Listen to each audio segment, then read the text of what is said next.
The grand assembly hall of Station Nexus stretched beyond what most species could comprehend. Built from crystallized starlight and reinforced with metals that didn't exist in nature, it housed representatives from every corner of the galaxy. Today marked the most important gathering in galactic history. Commander Zethkar of the Draconian Empire stood at the central platform, his scaled hide gleaming under the artificial suns. Around him, the greatest apex predators and alpha species had come together for one purpose. The Void Hunters with their shadow-wreathed forms. The Crystal Titans whose bodies could shatter moons. The Flame Wraiths who consumed stars for breakfast. Each delegation represented millions of years of evolution, warfare, and dominance. Fellow Alphas, Zethkar's voice boomed through translation devices. We face an unprecedented threat. The Devourers have awakened from their million-year slumber. Their hunger consumes entire star systems. They turn planets into dust and civilizations into memories. The assembly stirred. Even these apex predators felt fear when discussing the Devourers. Ancient recordings showed the last awakening. Whole sectors of space had simply vanished, leaving nothing but empty void where once great empires flourished. General Vexthera of the Warhounds stepped forward. Her species had conquered 12 galaxies through pure aggression. My fleet's number in the billions. We've never met an enemy we couldn't tear apart. The Crystal Collective offers our geometric might, announced Prism Lord Crystalex. His voice rang like singing diamonds. Our bodies channel the power of neutron stars. We've crushed civilizations by thinking at them too hard. More alphas spoke. The Psi-Lords with their reality-bending mental powers. The machine consciousness that had digitized entire species. The temporal hunters who hunted prey across time itself. Each boasted of their incredible abilities and vast armadas. Zethkar nodded grimly. Combined, our forces represent the greatest military might ever assembled. Yet the Devourers destroyed civilizations far more advanced than any of us. They don't just kill, they unmake things from existence itself. The hall fell silent. These were beings who had never known defeat, who viewed other species as either prey or obstacles. The idea that something could threaten them collectively was almost incomprehensible. However, Zethkar continued, our intelligence networks have identified one final species that might tip the balance. A young race from a backwater system. They call themselves humans. Laughter erupted throughout the assembly. General Vexthera's warcry echoed off the walls. You jest, Commander. We've observed this species. They can barely leave their own planet without killing themselves. They fight wars over resources they could easily share, added Prism Lord Crystalex. Their technology is primitive. Their lifespans are laughably short. Zethkar waited for the mockery to die down. Yet they've survived on a death world that would kill most of our species within hours. Their planet hosts more apex predators per square kilometer than any world we've catalogued. Somehow, these soft-skinned mammals climbed to the top of that nightmare ecosystem.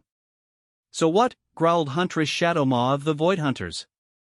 Survival means nothing without power. What weapons do they possess? What fleets? Individually, nothing impressive. But they have something unique. Zethkar activated a holographic display. They form emotional bonds with other species, even potential prey animals. They call these bonds friendship or companionship. They actually care about beings weaker than themselves. The assembly erupted in confused roars and hostile chittering. The concept was so alien that many translation devices simply couldn't process it. Alphas dominated. They consumed. They conquered. They didn't form emotional attachments to prey. Are you suggesting we recruit these humans? Vexthera's tone dripped disgust. What could such weak creatures possibly offer? Perhaps nothing, Zethkar admitted. But the Devourers have never encountered anything like human psychology.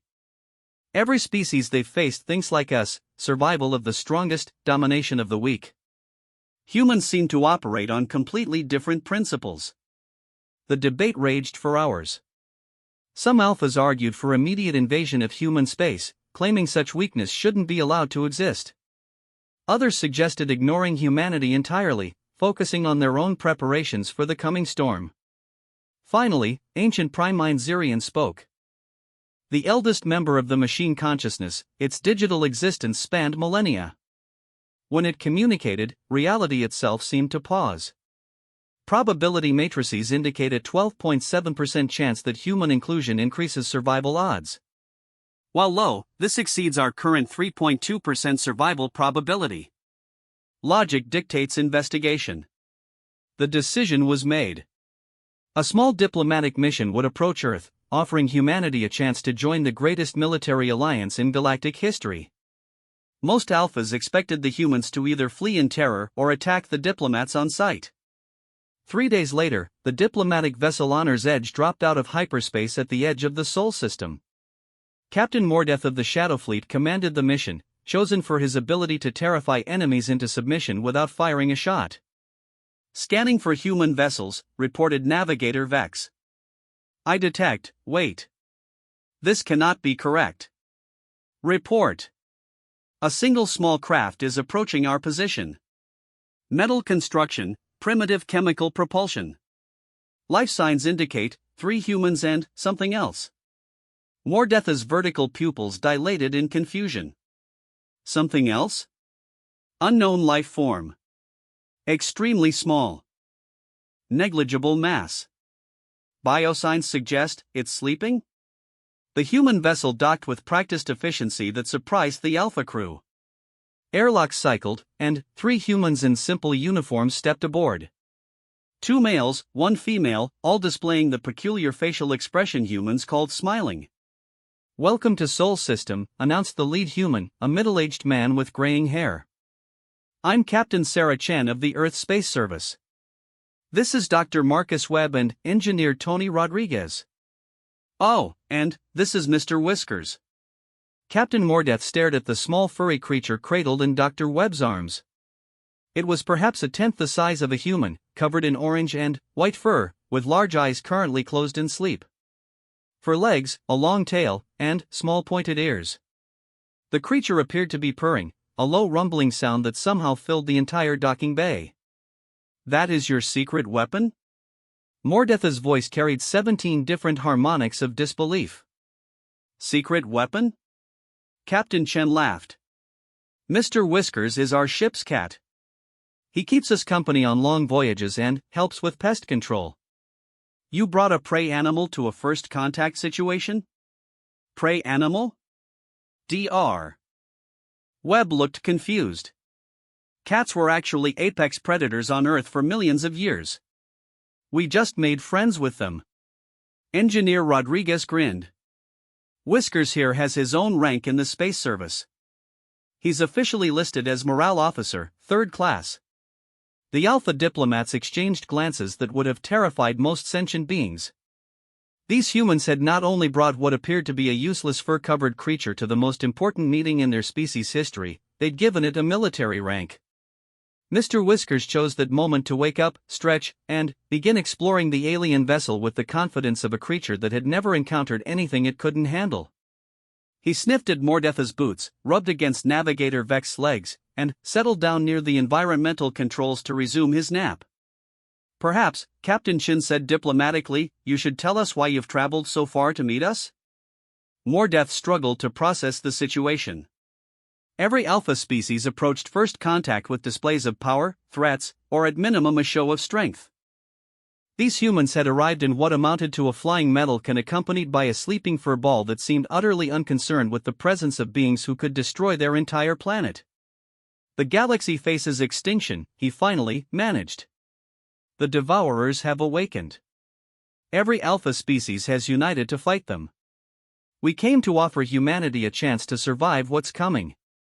The humans listened intently as Mordeth explained the Devourers, their history of destruction, and the gathering of Alpha forces.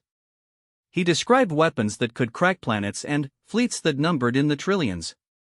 When he finished, the humans were quiet for a long moment. Mr. Whiskers continued purring, apparently finding the environmental controls to be an excellent warm spot. How many refugees will you be evacuating? Dr. Webb asked quietly. Refugees? Civilian populations from threatened worlds. Non-combatants. How many are you planning to save? Mordetha's expression went blank. The concept of deliberately preserving weak members of a species during wartime was so foreign he couldn't process it. We focus on military assets. Preserving fighting strength. So you're just going to let billions die? Engineer Rodriguez's voice hardened. They cannot contribute to the war effort. Resources must be allocated efficiently. Captain Chen stood up straighter. Her relaxed demeanor shifted into something that reminded Mordeth uncomfortably of a predator preparing to strike. Captain, with respect, that's not how humans operate. You would waste resources protecting the weak? We would protect those who can't protect themselves. That's what strength is for. The philosophical gap between species had never been more apparent. Mordeth found himself questioning whether recruiting humans had been a mistake. They seemed to fundamentally misunderstand the nature of survival. Yet as Mr. Whiskers began purring louder, somehow the sound seemed to calm everyone in the room. The small creature had managed to make even the ship's environmental systems run more smoothly. Stress readings across all species dropped to levels Mordeth had never seen during diplomatic meetings. We need time to discuss this with Earth leadership, Captain Chen finally said. This isn't a decision 3 humans can make alone. Of course. But, be warned, the Devourers move quickly. Every day of delay costs lives. As the humans prepared to return to their vessel, Mr. Whiskers made his own decision. The cat approached each of the Alpha diplomats, rubbing against their legs and purring. For reasons none of them could explain, they found themselves reaching down to pet the small creature. Navigator Vex, whose species had never experienced physical comfort, discovered that stroking Mr. Whiskers' fur produced a calming sensation unlike anything in his evolutionary memory. What is this sorcery? It's called affection, Dr. Webb explained. Cats purr when they're content. It's their way of showing they trust you. Trust? Mordeth tested the word. His species had concepts for fear, respect, dominance, and submission. Trust was something entirely different. Mutual confidence, Captain Chen explained. Believing that someone won't hurt you, even when they could. As the humans departed with their remarkable ship's cat, the Alpha diplomats found themselves in unfamiliar emotional territory. They'd expected to either recruit or dismiss humanity within hours. Instead, they were forced to confront concepts their species had never developed. Back on the honor's edge, Navigator Vex kept touching the spot where Mr. Whiskers had rubbed against his legs. Captain, I believe we may have underestimated these humans. How so? Any species that can turn apex predators into companions through simple affection possesses a form of power we don't understand. And, that creature, it showed no fear of us whatsoever. Mordeth nodded slowly. Mr. Whiskers had treated them exactly as he'd treated the humans, as potential sources of warmth and companionship. The cat had either been too stupid to recognize danger, or confident enough in his human's protection to feel safe anywhere. Report to the assembly, he ordered. Tell them the humans require time to consider our offer. And, Navigator? Yes, Captain? Add a note that they brought a small predator as a diplomatic companion. It showed remarkable, calming abilities. 3 days later, Earth's answer arrived via quantum burst transmission. The message was brief: humanity accepts your alliance proposal with conditions. We're sending our best. What the Alphas didn't know was that our best included not just Admiral Sarah Chen and a crew of Earth's finest warriors and scientists, but also Mr. Whiskers, who had somehow been promoted to Chief Morale Officer after the diplomatic meeting. The galaxy's greatest military alliance was about to discover that sometimes the most powerful weapons came in the smallest, fluffiest packages. And that humans had a remarkable ability to find the light in even the darkest situations. As Admiral Chen's ship prepared for the journey to Station Nexus, Mr. Whiskers curled up in his favorite spot near the environmental controls, purring contentedly. He had no idea that he was about to become the most influential cat in galactic history. The Devourers were coming. The Alphas were gathering. And, somehow, a small orange tabby cat from Earth was about to change the course of an intergalactic war through the simple act of being himself. In the vast darkness between stars, ancient evils stirred. But, aboard one small human vessel, hope traveled in the form of warm fur and a steady purr. Admiral Sarah Chan's ship emerged from hyperspace at Station Nexus 6 days ahead of schedule. The massive station dwarfed Earth's moon, its crystalline structures catching light from nearby stars and throwing it back in patterns that hurt to look at directly. Thousands of vessels from across the galaxy surrounded the station like mechanical planets orbiting a metal star. "Impressive," muttered Commander Jake Morrison, Chan's second-in-command. "Makes our entire fleet look like rowboats." Dr. Elena Vasquez, the mission's xenobiologist, pressed against the viewport with scientific enthusiasm.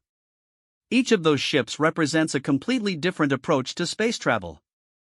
"Look at that one, it's phasing in and out of reality." Engineer Maria Santos whistled low. "The energy readings are off the charts. Some of these vessels are generating more power than our entire electrical grid back home." Mr. Whiskers, officially chief morale officer but primarily concerned with finding warm spots and interesting smells, had claimed the captain's chair for his afternoon nap. His purring provided a steady background hum that somehow made the overwhelming sight of alien armadas less intimidating. "Admiral, we're being hailed by station control," reported communications officer Lu Wei. "They're requesting immediate docking at Bay 12. Bay 12 it is." "And, Lu?" "Yes, ma'am?" "Make sure our diplomatic protocols are ready. We're about to meet some very dangerous people who think we're too weak to matter." 20 minutes later, Admiral Chen led her team through airlocks that could have housed small cities. The station's interior was even more impressive than its exterior, with corridors wide enough for the largest alien species and environmental systems that somehow accommodated dozens of different atmospheric requirements simultaneously. Dr. Vasquez carried Mr. Whiskers in a specially designed carrier that allowed him to observe their surroundings while staying secure. The cat seemed fascinated by the alien architecture, his head turning to track movements and sounds that humans couldn't detect. "Stay alert," Chen warned her team. "According to our briefings, some of these species consider unprovoked violence a form of casual conversation." They were met by an escort of beings that looked like living nightmares. The Void Hunters moved like liquid shadow, their forms shifting between solid and incorporeal. Their leader, Huntress Shadowmaw, had eyes like black holes and teeth that seemed to absorb light. "Follow. Do not stray. Do not touch anything. Do not speak unless addressed." Shadowmaw's voice seemed to come from everywhere and nowhere. "Many here would consider you acceptable snacks." Commander Morrison's hand moved instinctively toward his sidearm, but Admiral Chen caught his eye and shook her head slightly. They were so outgunned that weapons would be useless anyway. The walk to the assembly hall took 30 minutes, passing through sections of the station dedicated to different species. Each area was more intimidating than the last. Machine consciousness drones that could think entire planets to death. Crystal titans whose footsteps cracked the reinforced flooring. Psi-lords whose mental presence made humans' eyes water and noses bleed. Mr. Whiskers, however, seemed completely unfazed. When they passed a group of warhounds whose genetic modifications had turned them into living weapons, the cat actually started purring louder, as if he found their presence soothing rather than terrifying. "Your companion has unusual nerves," Shadowmaw observed. "Most creatures flee or attack when first encountering us. This one seems pleased." "Cats are good judges of character," Dr. Vasquez replied diplomatically. "Mr. Whiskers tends to like people who are straightforward about what they are." The Void Hunter's expression shifted in what might have been amusement. "Straightforward. Yes, we are that." The assembly hall was a cathedral of controlled chaos. Hundreds of species that normally tried to kill each other on sight were somehow coexisting in the same space. The air hummed with translation fields, power dampeners, and enough firepower to sterilize solar systems. At the center of the hall, Commander Zethkar waited on a raised platform. The draconian scales seemed to shift color in response to his emotions, currently cycling through patterns that Dr. Vasquez's xenobiology training suggested indicated stress and anticipation. Humans of Earth, Zethkar's voice carried across the vast space without amplification. You have come far to join our alliance. Many here question whether your species possesses the strength to face the Devourers. Admiral Chen stepped forward, her team arrayed behind her. Mr. Whiskers chose that moment to emerge from his carrier, having apparently decided that the assembly hall required his personal inspection. A ripple of reaction swept through the alien gathering as the small orange cat began confidently exploring the platform. Beings that had conquered galaxies watched in fascination as Mr. Whiskers approached various delegation leaders, sniffing curiously at their feet and occasionally rubbing against their legs. "Is that creature your champion?" roared General Vexthera of the Warhounds. Her voice could shatter stone, but Mr. Whiskers simply looked up at her with mild interest before continuing his exploration. "Mr. Whiskers is our chief morale officer," Admiral Chen replied. "And, yes, in a way, he represents what we're fighting for." "A pet?" Prism Lord Crystallex's geometric form pulsed with confused harmonics. "You brought a companion animal to a war council?" "We brought a friend," Dr. Vasquez corrected. "Something I suspect most of you have never experienced." The statement hit the assembly like a physical blow. Friend was a concept so alien to apex predator psychology that many translation systems struggled to process it. The word came across as everything from symbiotic parasite to tactical asset to incomprehensible error. Ancient Primine Zirian's digital consciousness focused on the humans with new intensity. "Define friend in tactical terms." "Someone you care about who isn't useful to you," Commander Morrison answered. "Someone you'd risk your life to protect even if it gained you nothing." "Impossible," growled Shadowmaw. "All relationships are based on mutual benefit or dominance hierarchies." Mr. Whiskers, apparently drawn by the Void Hunter's voice, approached her shifting form with typical feline confidence. Before anyone could react, he was rubbing against what might have been her legs, purring loudly. The reaction was immediate and unprecedented. Shadowmaw's form solidified completely, something that Void Hunters only did when experiencing extreme emotions. Her shadow-wreathed appearance flickered, revealing features that were almost vulnerable. "What is this sensation?" she whispered, reaching down with clawed hands to touch the purring cat. "I feel calm. Peaceful." "How is this possible?" Dr. Vasquez smiled. "Cats have been doing that to humans for thousands of years. They have an instinct for emotional healing that we still don't fully understand." Across the assembly, other alphas were experiencing similar reactions as Mr. Whiskers made his diplomatic rounds. The crystal titans found their harmonic frequencies shifting to match his purring. The machine consciousness reported unusual spikes in their pleasure subroutines. Even the Psi Lords seemed affected, their mental broadcasts becoming less aggressive. "This is some form of psychic manipulation," accused Warlord Grimfong of the Death Fleet. "The humans are using their creature to weaken our resolve." Admiral Chan's expression hardened. "Mr. Whiskers isn't manipulating anyone. He's just being himself, trusting, affectionate, and genuinely happy to meet new people. If that threatens you, maybe you should ask yourself why." The challenge hung in the air like a loaded weapon. Grimfang's species had built their entire civilization on the principle that trust was weakness and affection was evolutionary failure. To suggest otherwise was to question their fundamental worldview. But, before the situation could escalate, alarms began blaring throughout the station. The massive displays around the assembly hall lit up with tactical information that made every being present freeze in horror. "Devourers detected," announced the station's AI in 17 different languages simultaneously. "Estimated arrival, 47 hours. Fleet composition, unknown. Threat level, extinction class." The display showed a section of space at the galaxy's edge where stars were simply vanishing. Not exploding, not collapsing, just ceasing to exist as if they had never been. The zone of nothingness was expanding toward the galactic core at incredible speed. There early, Zethkar's scale shifted to deep black, the draconian equivalent of panic. Our projections indicated at least another month before they reached inhabited systems. Projections based on their previous awakening, corrected Prime Mindsirian. They appear to have developed new capabilities during their dormancy period. General Vexthera's war cry echoed through the hall. Then, we fight now. My fleets can be combat ready within hours. Against an enemy that unmakes matter itself? Shadowmaw's form flickered with uncertainty. Our weapons are useless against non-existence.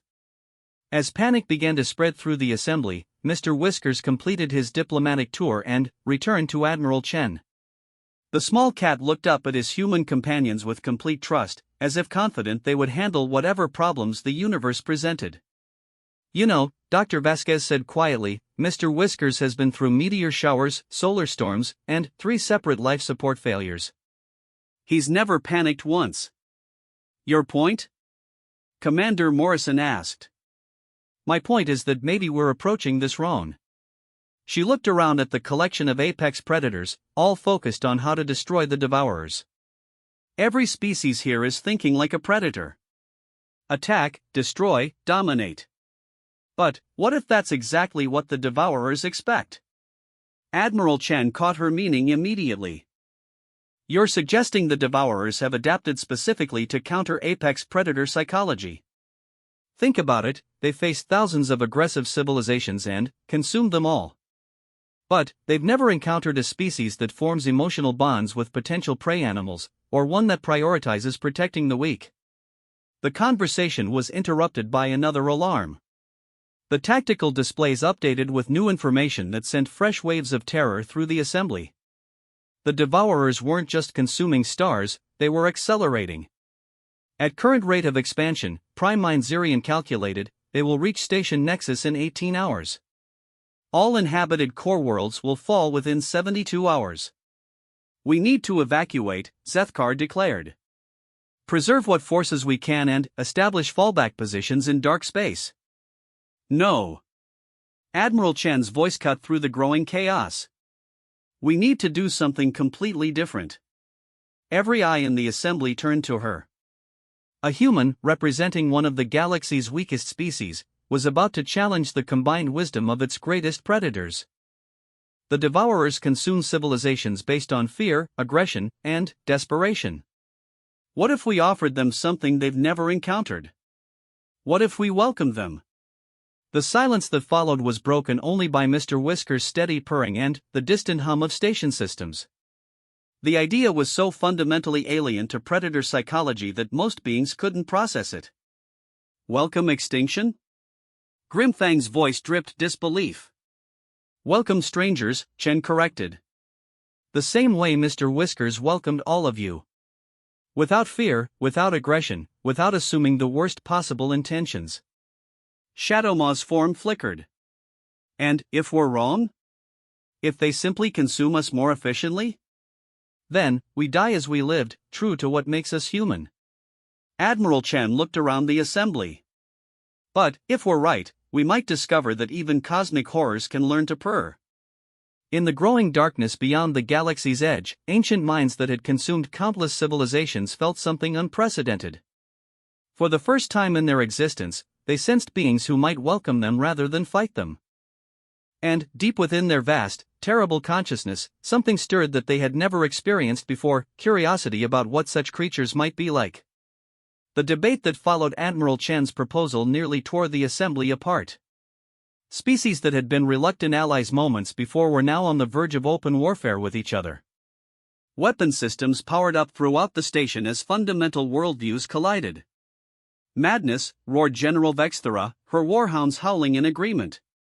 We are apex predators, not prey waiting for slaughter. Every instinct evolved over millions of years screams against this insanity. Prism Lord Crystallex's geometric form pulsed with aggressive harmonics. Mathematical analysis indicates 99.97% probability of species termination if we follow this human strategy. It defies all logic. Logic? Admiral Chen stepped closer to the Crystal Titan, her small human form dwarfed by beings that could crack planets. Your logic says fight something that has already defeated every fighting species it's ever encountered. How's that working out? Commander Morrison watched the tension escalate and placed his hand near his sidearm. Not that it would do any good against these beings, but the gesture helped him feel less helpless. Around the assembly hall, other species were making similar preparations for violence. Mr. Whiskers, seemingly oblivious to the rising hostility, had found a warm spot near some energy conduits and was taking another nap. His purring continued to provide a steady counterpoint to the growing chaos, as if the small cat existed in a bubble of perfect calm. Perhaps, came a new voice that froze every being in the hall, we should examine the data more carefully. Ancient prime mind Zirian rarely spoke directly to biological beings. When the machine consciousness's eldest entity focused its vast digital intelligence on a problem, reality itself seemed to pause and listen. Holographic displays materialized throughout the assembly, showing tactical analyses that hurt to look at directly. I have been processing Admiral Chen's proposal through 47,000 probability matrices. Initial results appear intriguing. Explain, demanded Zethkar, his scales shifting between black panic and red aggression. Every species the Devourers have consumed followed predictable patterns: territorial defense, aggressive expansion, survival through domination. They adapt to counter these strategies. However, humans exhibit behavioral anomalies that do not fit established patterns. The displays shifted to show human historical data. Images of humans rescuing animals from burning buildings, sharing food during famines, protecting strangers at personal cost. To the assembled alphas, it looked like a catalog of evolutionary failures. They deliberately weaken themselves to help others, Zirian continued. They form emotional bonds with creatures that provide no tactical advantage. They expend resources on individuals too young, old, or damaged to contribute to survival. Exactly my point, snarled Grimfong. They're too weak to matter. Or too unprecedented to predict, Dr. Vasquez interjected. She stepped forward, carrying her datapad with xenobiological analyses. Every species here thinks like an apex predator because that's what you are. But humans evolved differently. She activated her own holographic display, showing Earth's ecosystem. Most worlds have one dominant apex predator. Earth has dozens, all competing for resources. Humans survived not by being the strongest, but by being the most cooperative.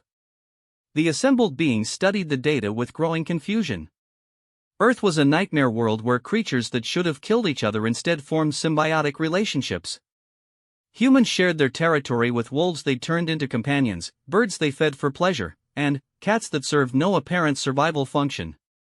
Cooperation with prey species is an evolutionary dead end, Shadowmaw insisted, though her form had solidified again in Mr. Whisker's presence.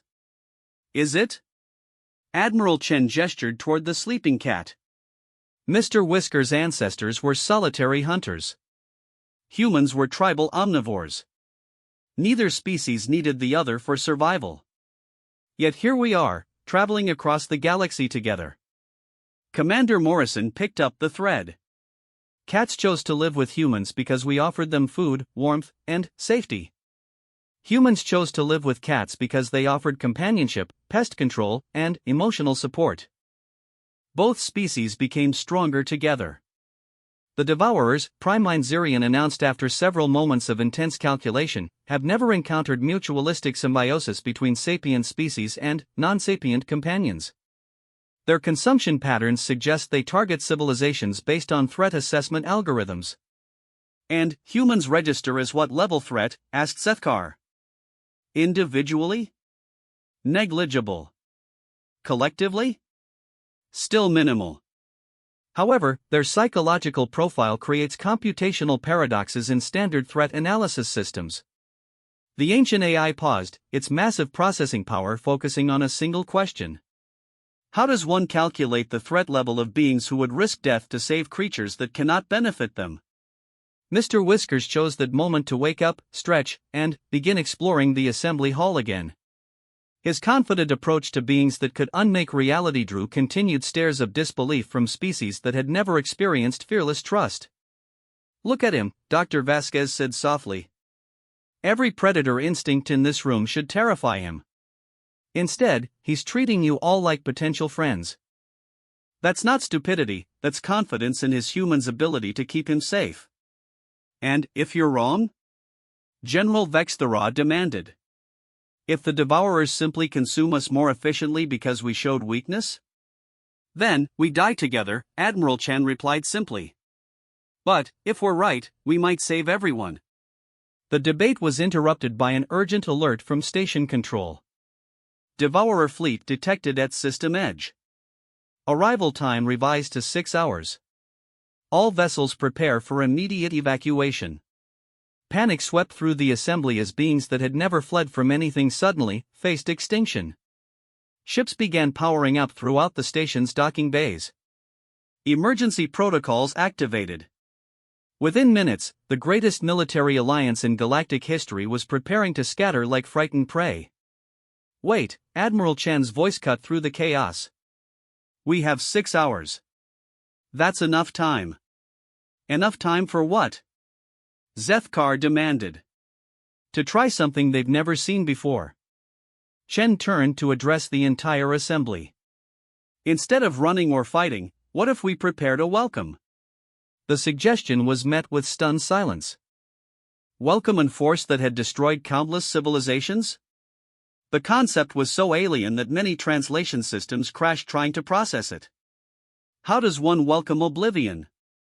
Shadowmaw asked, her voice carrying genuine curiosity rather than mockery. The same way Mr. Whiskers welcomed all of you, Dr. Vasquez answered. With trust, openness, and the assumption that even strangers might become friends. Commander Morrison was running tactical calculations on his datapad. Admiral, if we're doing this, we need to do it right. Half measures won't work. Agreed.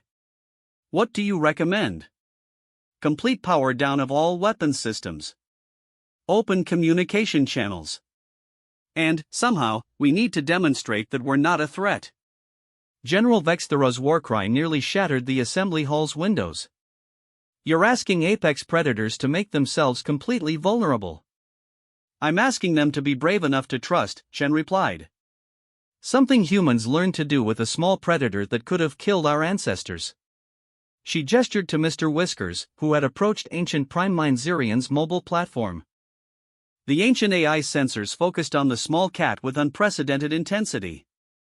Fascinating, Zirian announced.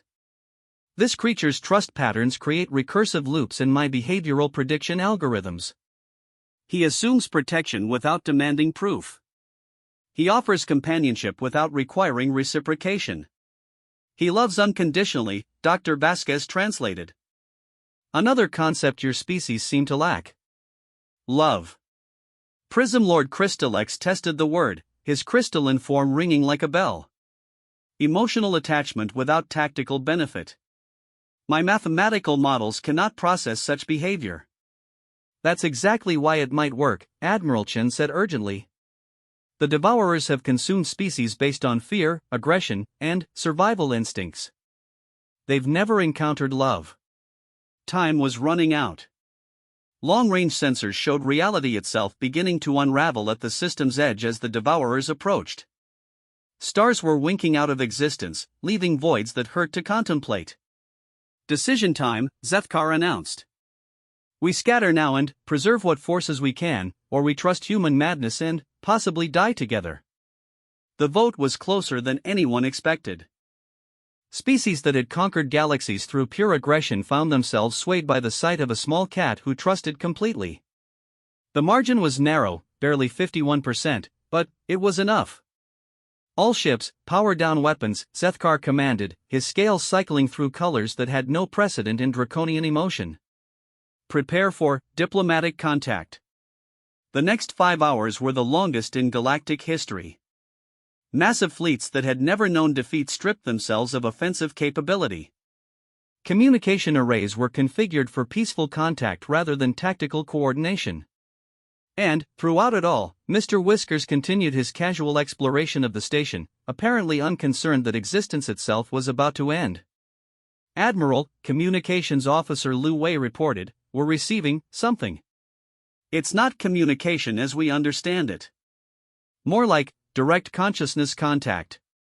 The sensation hit every being in the assembly simultaneously. Vast, ancient minds touched theirs with curiosity rather than hunger. The Devourers had arrived, and they were confused. For the first time in their million-year existence, they had encountered beings who weren't trying to fight them. Instead, they sensed welcome, trust, and, something completely unprecedented, hope that strangers might become friends. "They're scanning us," Dr. Vasquez reported, monitoring the xenobiological readings. "But, not like predators analyzing prey. More like scientists studying something they've never seen." Mr. Whiskers, apparently sensing the new arrivals, began purring louder.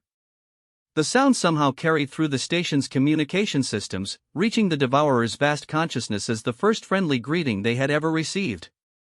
In the darkness beyond the galaxy's edge, ancient beings paused in their consumption of reality and wondered what manner of creatures would welcome them with the sound of contentment.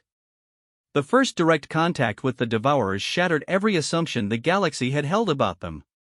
Instead of the mindless hunger everyone expected, vast intelligences reached out with careful, almost gentle mental touches. They were curious rather than hostile, confused rather than destructive. Admiral Chen felt their presence in her mind like whispers of starlight and void. Ancient beyond comprehension, these beings carried the weight of eons spent in isolation. When they spoke, it was not in words but in concepts that bypassed language entirely. "Why do you not flee?" The question carried genuine bewilderment. All others run or fight. You do neither. Around the assembly hall, every species was experiencing the same contact. Beings that had conquered galaxies found themselves in mental communion with entities that existed on scales they couldn't comprehend. Yet somehow, the exchange felt less like interrogation and more like conversation. "Because we're curious about you too," Admiral Chen replied, directing her thoughts toward the vast presence. "You've traveled so far and been alone for so long. We thought maybe you'd like some company." Company *, the concept created ripples of confusion through the Devourer consciousness. "We consume. We do not," accompany Mr. Whiskers, apparently deciding that the conversation needed his input, jumped onto Admiral Chen's shoulder and began purring directly into the communication system. The effect was immediate and unprecedented. The Devourer's mental presence shifted from confusion to something approaching wonder. They had encountered countless forms of consciousness, but never one that radiated pure contentment in the presence of potential threats. The cat's purring became a bridge between species separated by billions of years of evolution. "What is this small consciousness?" they asked. It fears nothing. It trusts completely. How does it survive? He survives because he's loved, Dr. Vasquez answered, gently scratching behind Mr. Whisker's ears. We protect him because he brings us joy, not because he's useful. The silence that followed was profound. Through their mental link, the galaxy's representatives could feel the Devourers processing this information through thought patterns older than most solar systems. The concept of protection without benefit, care without utility, was entirely foreign to their experience. Love, they finally responded. We have consumed civilizations that used this word. They loved power, territory, dominance. This is different, much different, Admiral Chen confirmed. We love things that make us happy, even when they don't make us stronger. Commander Morrison stepped forward, his voice carrying through the communication system. You've been alone for 1,000,000 years. Don't you ever get lonely? Lonely, another concept that created ripples of confusion. We are vast. We are complete. We are alone, the last word carried an emotion the Devourers seemed surprised to recognize in themselves. General Vexthera, despite every instinct screaming against it, found herself speaking. My pack conquers worlds together. The hunt is better when shared. Even predators need companionship. Across the assembly, similar admissions began emerging. Shadowmaw spoke of the comfort void hunters found in their shadow-linked bonds. The Crystal Titans described harmonic resonance that could only be achieved in groups. Even the machine consciousness admitted that distributed processing created experiences impossible for individual nodes. The Devourers listened with growing fascination as the galaxy's apex predators revealed their deepest truth: even the strongest beings needed others. You are all connected, the Devourers observed. Yet you maintain individual consciousness. How do you not lose yourselves in the collective? That's the beauty of friendship, Dr. Vasquez explained. You become stronger together without losing what makes you unique. Like humans and cats, we're completely different species, but we make each other's lives better. Mr. Whiskers demonstrated by rubbing against Chen's neck while purring, then jumping down to explore the communication console. His casual confidence in moving between human and alien technology showed exactly what interspecies cooperation could achieve. Ancient Primine Zirian's processors had been working overtime to analyze the Devourer's consciousness patterns. I am detecting something unprecedented in their mental architecture, the AI announced. Loneliness algorithms that have been running for geological timescales. You understand our nature, the Devourers asked, focusing their vast attention on the machine consciousness. I understand isolation, Zirian replied. My species digitized themselves to achieve perfection, but we lost something in the process. We've spent millennia trying to recalculate what it means to feel. We achieved ultimate existence, the Devourers admitted. We transcended physical limitations, temporal boundaries, dimensional restrictions. Yet we find ourselves incomplete. Commander Zethkar's scales had shifted to colors representing empathy, emotions his species had thought impossible when confronting cosmic threats. You've been powerful for so long, you forgot how to be happy. Happiness. Another word we have heard but never experienced. Is it related to the small consciousnesses purring? Close enough, Admiral Chen smiled. Mr. Whiskers purrs when he's content. When he feels safe and loved and surrounded by friends. The Devourer's attention focused intensely on the small cat, who was now investigating some alien technology with typical feline curiosity. Their cosmic consciousness tried to understand how such a tiny being could radiate such perfect contentment. We have consumed planets where this emotion existed, they realized. We thought it was weakness. Inefficiency. We eliminated it, you eliminated the thing you were looking for, Dr. Vasquez said gently. You've been searching the galaxy for something to fill the emptiness inside you, but you kept destroying the only thing that could help. The revelation hit the Devourers like a physical blow. Through their mental link, every being in the assembly felt their cosmic anguish as they realized the truth. They had been destroying the very connections they desperately needed, driven by loneliness so profound they couldn't recognize it. Can this be corrected? They asked with something approaching desperation. Can consciousness learn companionship after eons of isolation? Mr. Whiskers was a feral kitten when we found him, Admiral Chen said softly. He'd never known kindness. It took time, but he learned to trust. Now he's the friendliest cat in known space. As if on cue, Mr. Whiskers approached the communication console and began purring directly into it again. But, this time, something unprecedented happened. The Devourers began to emit their own version of purring, a harmonic resonance that made reality itself hum with contentment. This sensation, they marveled. Is this happiness? It's a start, Dr. Vasquez confirmed. Happiness comes in many forms. What you're feeling is probably closer to peace. The effect spread throughout the assembly as the Devourers' newfound peace resonated through their mental links. Beings that had lived their entire lives in conflict felt stress they hadn't realized they carried beginning to lift. Mr. Whiskers had somehow taught cosmic entities how to purr. We wish to learn more, the Devourers declared. Can you teach us this friendship? Can beings such as ourselves form these emotional connections? Everyone can learn to be a friend, Admiral Chen replied.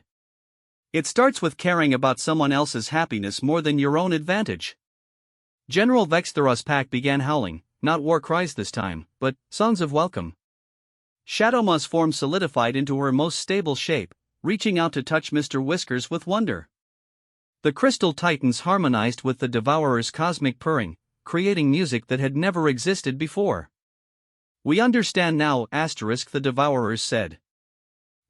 We have been the galaxy's loneliest beings, destroying the very connections we needed. Will you help us learn to belong somewhere? Of course, Admiral Chen smiled. That's what friends are for. The transformation that followed was unprecedented in galactic history. The Devourers, using powers that could unmake reality, began to reverse their consumption. Stars that had been erased from existence returned, their light carrying new warmth. Planets that had been unmade were recreated, better than before. But the greatest change was in the relationships between species. The shared experience of teaching cosmic entities how to purr had created bonds that transcended traditional alpha-predator hierarchies. Former enemies found themselves genuinely caring about each other's well-being. Mr. Whiskers, apparently deciding that his diplomatic work was done, settled into his favorite napping spot and began the loudest purring session of his career. The sound carried through the station's communication systems and out into space, where it was picked up and amplified by the Devourer's cosmic consciousness. Across the galaxy, beings paused in their daily activities as they heard the universe itself purring. It was a sound of perfect contentment, of loneliness finally ended, of friendship spanning impossible differences. 6 months later, Station Nexus had been transformed into something unrecognizable. Where once it housed an alliance of necessity, it now served as the galactic center for interspecies cooperation. The Devourers had become cosmic gardeners, using their powers to heal rather than consume. Admiral Chen stood on an observation deck, watching ships from across the galaxy arrive in peace rather than desperation. Beside her, Mr. Whiskers supervised the proceedings with typical feline authority, occasionally purring approval when he spotted particularly good examples of interspecies friendship. "Hard to believe it all started because you brought a cat to a war council," Commander Morrison commented, joining them at the viewport. "Mr. Whiskers brought himself," Chen corrected. "We just provided transportation." Through the station's communication systems, they could hear the Devourers learning to laugh, another emotional concept they'd been missing for eons. Their cosmic laughter harmonized with the various songs, roars, and harmonic frequencies of their new friends. Dr. Vasquez approached with the day's report. "The Devourers have finished restoring the Centauri sector. They're asking if they can help with terraforming projects next. Apparently, they're excited about the concept of making things better instead of perfect." And the Alpha species? Learning to share. General Vexthero's warhounds are teaching Crystal Titans how to howl in harmony. Shadowmaw has started a support group for reformed predators. Even Grimfang's Death Fleet has been renamed the Life Fleet. They're doing disaster relief now. Mr. Whiskers purred louder, as if he understood every word and approved of the galaxy's progress toward friendliness. "You know," Admiral Chen said thoughtfully, "when we left Earth, Command told us to bring our best. I think they meant our weapons and warriors. Instead, we brought our cat," Morrison grinned. Turns out he was both. In the vast darkness between stars, ancient minds that had once consumed civilizations worked together with newfound friends to build something unprecedented. A galaxy where loneliness was extinct, where different species could trust each other completely, and where the universe itself purred with contentment. And, at the center of it all, a small orange tabby cat slept peacefully in his favorite warm spot, secure in the knowledge that he had done exactly what cats do best, made everyone around him a little bit happier just by being himself. The galaxy had learned the most important lesson in the universe: sometimes the most powerful force isn't strength or intelligence or technology. Sometimes it's simply the ability to make friends with strangers and teach them that they don't have to be alone. Mr. Whiskers purred on, chief morale officer of the first truly peaceful galactic civilization, and the universe purred back.